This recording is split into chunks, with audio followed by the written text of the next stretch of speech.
The most influential games ever made were often built on the shoulders of their predecessors. Games that had similar ideas but lacked one or two vital details that later attempts implemented to make the whole thing resonate with the public. Genius is never appreciated in its time, as they say, and as such, these following great games all fell under the radar for a wide range of reasons. I'm Josh from WhatCulture.com, and these are 8 overlooked video games that were way ahead of their time. Number 8, Sleeping Dogs. The tragedy of Sleeping Dogs will never not sting. One of the more impressive open-world crime capers not called GTA, the original Hong Kong set action game was, living up to its name, a sleeper hit. Rather than try to match GTA at its own game, Sleeping Dogs attempted to blend slickly animated melee combat with regular third-person shooting mechanics, and while not the very first open-world game to try this difficult blend, it was one of the first to pull it off convincingly. Executing brutal combos only to dive into cover for a few headshots provided a thrill across the entirety of the runtime. And the thinking was, if these systems felt so fully formed in the first effort, that a sequel would only improve upon them. It was more than just the combat though, as Sleeping Dogs also cast you as an undercover cop, which was an interesting wrinkle to the sandbox formula, as you try to balance two different factions. Then there was its gorgeous open world, satisfying vehicle play, and surprisingly charming minigames. Which makes it all such a shame that Sleeping Dogs never got a proper sequel, with the franchise being killed before it ever got to reach its full potential. Number 7, Alone in the Dark. Alone in the Dark 2008 is not an amazing game, but it was at least trying to be. This much maligned reboot received a tepid response when it launched, but it shouldn't be written off as just one of many attempts from the gaming industry to badly modernize a classic horror series. That's because Alone in the Dark's two key selling points, those being its episodic TV-inspired narrative and incredible fire physics technology for the time, deserve a little more appreciation all these years later. When I say episodic structure, I mean that in the literal sense as well, as Alone in the Dark's narrative was designed to echo that of a TV show, with its twisted story being a season and its levels being individual episodes. Bafflingly, you could also complete them in any order you wanted to, a gimmick that has unfathomably been tried a couple of times since, despite the question always being, who the hell even watches a season of TV by just randomly jumping between episodes anyway, and why is that something we should try and emulate? Anyway, the point is, Alone in the Dark was just a bit too early for the prestige TV boom, as this cross-medium emulation would later help games like Alan Wake stand out from the crowd and become beloved cult hits. Not to mention the many Telltale games which thrived on episodic storytelling, or something as recent as Dusk Falls. Number 6, Far Cry 2. Despite Far Cry's status as one of Ubisoft's flagship franchises, the two entries pre-Far Cry 3 have been mostly forgotten by Ubisoft and fans of the series. And this is a shame in the case of 2 at least, since it is a really fun ride, and drastically ahead of the time in which it came out. Just one glance at the excellent Krobby Cat comparison video will show you just how much this second game was pushing the envelope in terms of interacting open world systems. From still mind-blowing fire technology to insanely detailed wildlife behavior for the time, on top of semi-realistic mechanics like gun degradation, Far Cry 2 tried to blend open world anarchy with the meticulous design of an immersive sim. And while some of these features would carry on throughout the series, many were just watered down rather than built upon as the franchise opted for scale over this frankly astonishing level of detail. Still, it paved the way for other tightly connected open world survival games to come, even if it's a shame that Ubisoft was so keen to throw all of these medium furthering ideas away. Number 5, KATAMARI DAMACY. KATAMARI DAMACY is one of the best physics-based games ever made, full stop. The premise is simple: you are tasked with restoring all of the stars to the sky.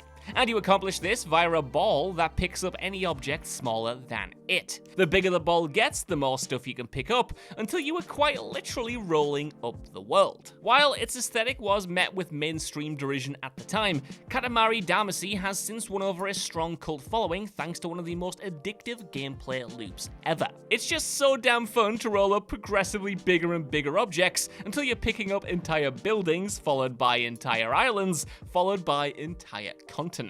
Just try not to think about all the puny mortals that were in those buildings, islands, and continents. I suppose if they didn't want to be rolled into a giant ball, then they shouldn't have made their deaths so hilarious. It's as simple as that.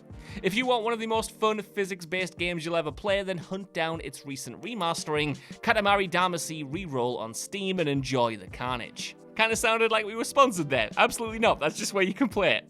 Number 4, PSYCHONAUTS. It will forever be a shame that poor project management caused PSYCHONAUTS to miss its shot at the big leagues. What put the game ahead of its time, rather than simply being an exemplary early 2000s platformer, was its pitch-black humor and its portrayal and exploration of mental health issues as a central gameplay gimmick. Granted, the former sometimes kneecapped the latter, but the fact that it was sincerely attempted at all in such an adolescent stage of the gaming industry was really something noteworthy. The gameplay itself, while dragging heavily in spots and suffering from the kind of roadblocking that plagues a lot of 3D platformers of this era, is a certified classic in the history of platformers. If you haven't played PSYCHONAUTS already, then fix that as soon as humanly possible, and then play the damn good sequel as well.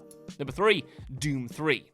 I love Doom 3, but it was admittedly a bitter pill to swallow for many fans at the time, being a huge departure from what many loved so much about the series in the first place. Rather than embrace the series' signature all-out carnage, the sequel was a more survival horror-based shooter, and you know what? It was amazing. Sure, the flow was completely different from where the series had come from and where it would go afterwards, but the more vulnerable protagonist, the revolutionary lighting effects, and the more terrifying take on classic Doom baddies paved the way for a lot of what would be implemented in Doom 2016 and Doom Eternal. Except for the vulnerable protagonist part anyway. I mean, the Doom Slayer would eat these levels for breakfast, but I digress. Doom 3 was not what fans wanted from the third Doom game at all, which is why this entry has mostly been forgotten in favor of its sequels and its predecessors. But even if you don't love the gameplay in terms of revolutionizing video game lighting and presentation, Doom 3 did push the medium forward. Number 2, Eternal Darkness: SANITY'S Requiem. Horror games are often destined for cult status, and few are cultier than Silicon Knights' masterpiece Eternal Darkness: SANITY'S Requiem. Though we've had direct Lovecraft adaptations in the gaming space, it's usually the ones inspired by the author's work more generally that do the best job of evoking the texture of those books, and Eternal Darkness is up there with Bloodborne in this regard. It achieves this through the main gimmick of the sanity meter, a mainstay of Lovecraftian RPGs like Call of Cthulhu. But Eternal Darkness's take on its effects on gameplay is the most clever the mechanic has ever been utilized. See, if the meter goes down far enough, your character doesn't just start acting crazy and the screen doesn't just go a bit blurry, but the game itself starts to lose its mind. Textures will pop in at random, the screen goes all flickery, and then it begins playing tricks on you. Such as telling you that your save file is being deleted or turning the volume all the way down. This obviously provides all the more incentive to undo the damage to your sanity meter before it gets even worse. So Eternal Darkness: SANITY'S Requiem is the game to play if you just want to feel like you're losing your mind. Number 1, Legacy of Kain: Soul Reaver.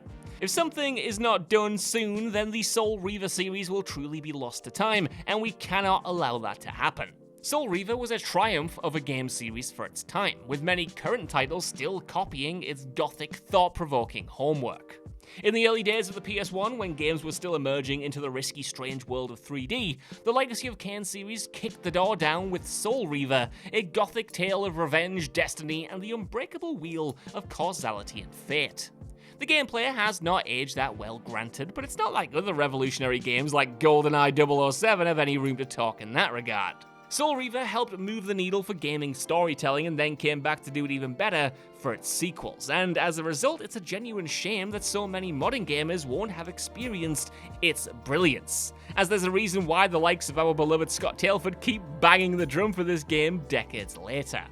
So that's our list. I want to know what you guys think down in the comments below. What do you think of these games, and are there any other trendsetters that you think deserve more love? Let me know, and while you're down there, if you could, please give us a like, share, subscribe, and head over to WhatCulture.com for more lists and news like this every single day. Even if you don't though, I've been Josh, thanks so much for watching, and I'll see you soon.